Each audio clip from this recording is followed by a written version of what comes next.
Bismillah ar-Rahman ar-Rahim.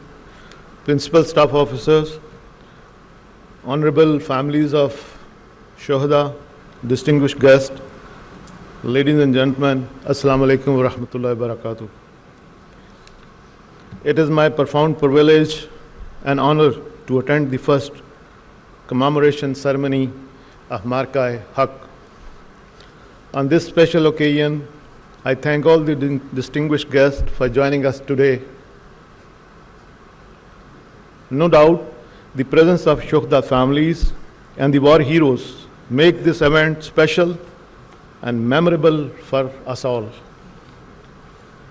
Ladies and gentlemen, Operational Maarka-e-Haq has great significance in the history of Pakistan Air Force, as indeed our country. After the Pahalgam incident, India immediately blamed Pakistan without evidence and announced some immature and hasty measures which created hostile environment. On the other hand, the government of Pakistan and its leadership also condemned this incident and offered our full cooperation in its impartial investigation. However, considering the escalatory statement of Indian leadership and growing military hype, defense forces of Pakistan promptly undertook necessary safeguards with highest operational readiness. Immediately, Pakistan Air Force declared highest level of alert, enhancing full spectrum surveillance to ensure complete observation of enemy moves.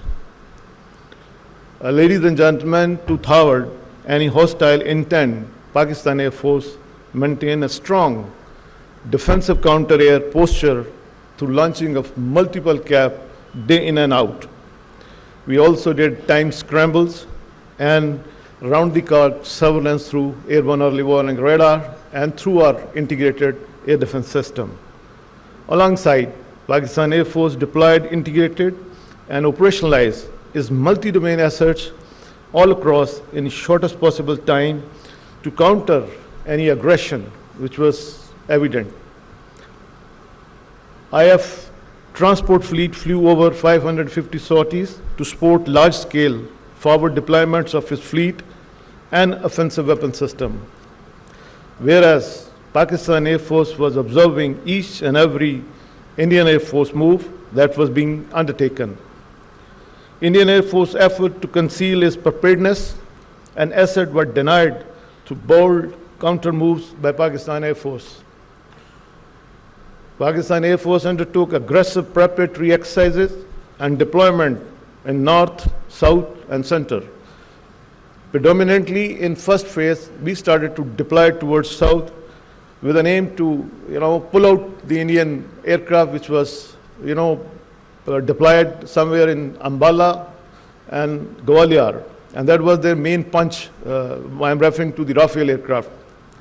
While most of their aeroplanes like Su-30, Mirage 2000 were deployed starting from Srinagar, Avantipur, Ambala, Adampur, Jamnagar, Sirsa, Bathinda, Nalia, Bhuj, and all areas, except the Rafale aircraft, which was deployed initially in Hashimara, then moved to Ambala, and then subsequently this entire package was moved to Gwalior.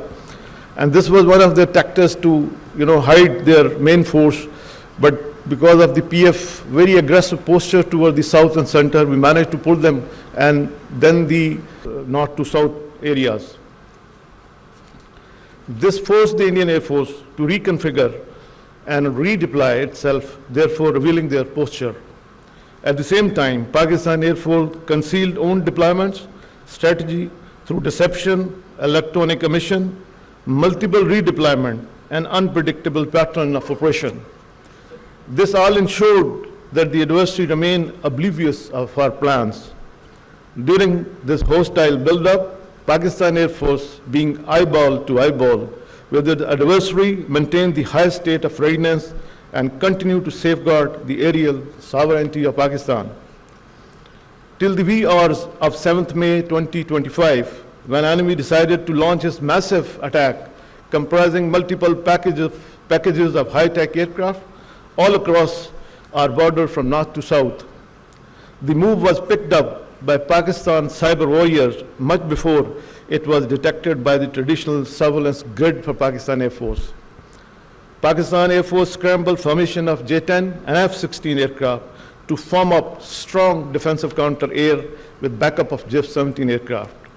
PF Cyber Force launched its offensive targeting Indian communication hubs, power grids, and transport infrastructure, as you have seen in the montage also, causing massive power disruption in different Indian states and key military installation. Degradations of communication forced Indian Air Force to fall back on its SATCOM connectivity, especially towards the northern sector. This multi-domain interplay severely degraded Indian Air Force capability to operate as an integrated network force. What follows was the largest and longest BVR versus BVR engagement in the history of air combat. Despite being outnumbered, ladies and gentlemen, Pakistan Air Force fought aggressively, denying enemy the opportunity to enter into our airspace. The enemy was compelled to stay at a distance from our borders. In desperation, Indian Air Force launched its weapon from a stand-off ranges while staying within its own territory. Immediately, these high-speed projectiles were picked up by our sensors. And to the enemy utter surprise, Pakistan Air Force, in an unprecedented switch, turned its defensive posture into offensive posture. Pakistan Air Force valiant pilots started targeting enemy top-line fighter aircraft. Within minutes, multiple Rafale jet, Su-30 MKI, Mirage 2000, MiG-29, and multi-million-dollar unmanned system was shut down. This devastating blow shocked the enemy, and Indian Air Force was not seen in air for the remaining part of the conflict. When adversary resorted to other domains of unmanned system, it also met the same fate. Out of dozens drones launched on Pakistan, none was able to return home. Our killer drones, hypersonic missile, and long-range weapon struck 16 enemy air bases within a span of about 8 to 10 hours. Key military installation, BrahMos site, critical command and control center, and 2 of his prized S-400 battery was neutralized. While Indian Air Force was off the skies with complete air dominance, Pakistan Air Force continued pounding the enemy target all across.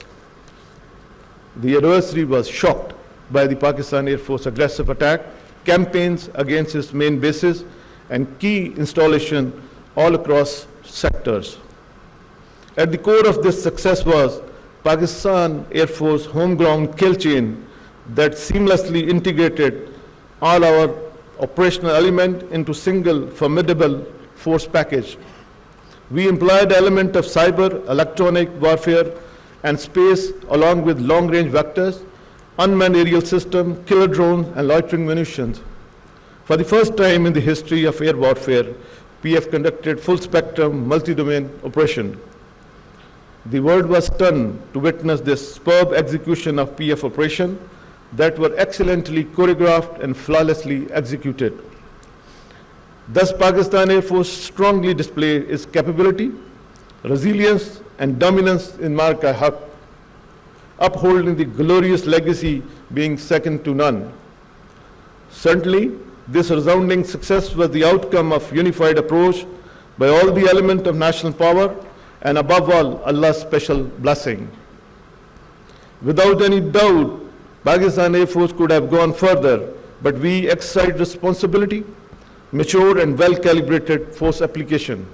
Pakistan Air Force attacked many high-value and high-visibility targets.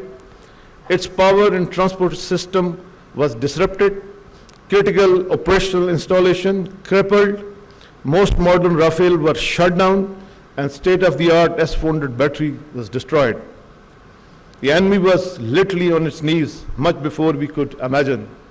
Ladies and gentlemen, what the world witnessed in May 2025 was not achieved overnight, but acquired through our transformative modernization undertaken within past 4 to 5 years. Accordingly, we realigned our operational doctrine, concept, and strategy, keeping in view the limited fiscal space and technological option. PF vigorously pursued a very aggressive, innovative, and practicable strategy of modernization. We inducted and operationalized numerous advanced combat and combat support capability along with niche technology in a record time. The smartly executed homegrown kill chain was developed under the ambit of newly established National Aerospace Science and Technology Park, commonly known as NASTAP. No doubt, establishment of this strategic setup of national significance has ensured that our indigenous process remain enduring and leading to robust defense mechanism. I would like to share with this esteemed gathering that the range of capability at NASTAP are expanding at an unprecedented time frame. It is heartening that a host of indigenous projects are still in the pipeline that are being vigorously pursued following aggressive timelines. I salute each and every member of Pakistan Air Force for their professionalism and hard working during testing time. No doubt you fought aggressively in synergy with sister services, and the entire nation is proud of your courage and bravery. I also commend all branches of Pakistan Air Force for their outstanding contribution during Maarka-e-Haq. In particular, I appreciate the relentless effort of engineering branch that ensured high state of readiness for our platform and combat support system. Likewise, support branch worked tirelessly to ensure that every operational requirement was timely fulfilled all across and throughout. Spearheaded a numerous effort to support the deployment, ensuring that the PF personnel could operate in comfort with focus across all our bases and remote locations. Entire C4I branches deserve appreciation, which acted as a linchpin to networked and integrated employment of Pakistan Air Force. Our communication network and digital connectivity was redundant as well as resilient. It serves as a backbone for our integrated employment capability during operation. Security branch deserves special appreciation. Notwithstanding the prevailing challenging security situation, it ensured foolproof security of our bases, remote location during deployment all across the country. Undoubtedly, this victory also reflects great credit on the firm resolve of our national leadership. Alongside well-executed tri-service synergy under full support of Field Marshal Sayyid Asif Munir.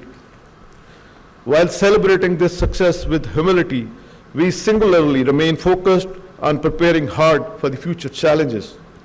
To uphold the national pride, if our sovereignty is challenged, ever engaged. On this historic occasion, I must make a special mention of our Shahada. Indeed, we are indebted to their supreme sacrifice, matchless contributions, and selfless devotion, which will always be remembered with great admiration. No doubt, they are alive in our hearts and will continue to shine in the glorious history of Pakistan Air Force. Maarka-e-Haq has renowned our ancestral spirit of sacrifice, and inshallah, Pakistan Air Force will live up to the expectation of Pakistan's brave and resilient people. I assure that Pakistan Air Force will always remain a symbol of pride for this great nation. May Allah Almighty guide our endeavor to be the enduring guardian of Pakistan. Pakistan Air Force, Zindabad, Pakistan, Paindabad.